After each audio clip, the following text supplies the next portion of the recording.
What do Jimmy Fallon, BuzzFeed, and your mom have in common? Let's talk about that next. I'm Jon Davids, and this is Ask Influicity.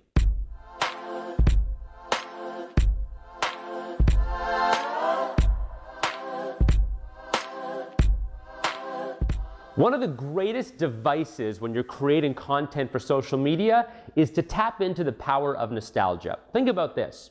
Your favorite BuzzFeed articles probably throw back to your childhood in some way. They talk about the food you ate, they talk about the school you went to, the TV shows you watched. In fact, Jimmy Fallon does a great job of tapping into nostalgia when he brings on the cast of Saved by the Bell and builds the old set, or when Jimmy Kimmel brings on Friends and does a scene with Rachel and Monica. This is gold when you're talking about social media. Let's look at a few ways that you can create great content tapping into the power of nostalgia for your brand. Nostalgia-driven content needs to mean everything to someone, but not everything to everyone. Think about that Saved by the Bell example that Jimmy Fallon did. When you're creating content that makes someone think about their childhood on a Saturday morning, watching that show, talking about it with their friends at school the next day, this is the sort of content that's going to mean everything to somebody who's in their early 30s today.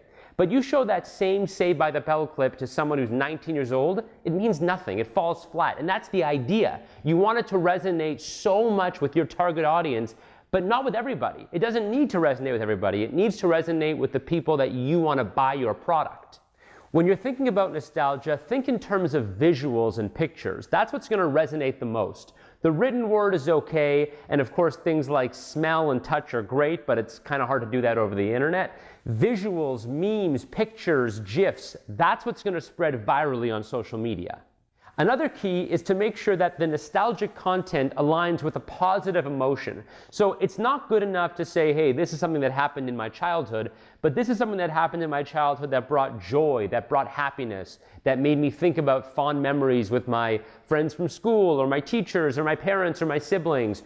This last one's my favorite. You can tap into the talent, the actors that actually played the parts back then, today.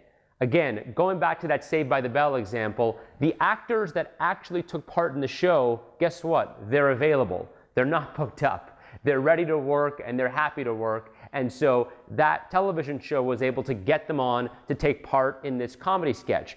Think about what a brand could do with tens of thousands or hundreds of thousands of dollars to spend on an influencer campaign, which are the budgets that we're seeing these days. There's a lot you can do with talent that was big 10, 20, 30 years ago. Bring them in, make them influencers. A lot of them have big Instagram accounts, big YouTube accounts. They're doing the circuits. So actually think about how you can bring in the people into your content, whether it's paid or not paid, and really go farther with that nostalgic content because they're out there and they're powerful. Thanks for tuning in, guys. Make sure to follow us at Influicity, Instagram, YouTube, Facebook, you name it, we're there. And of course, check us out at Influicity.com. We'll see you next time.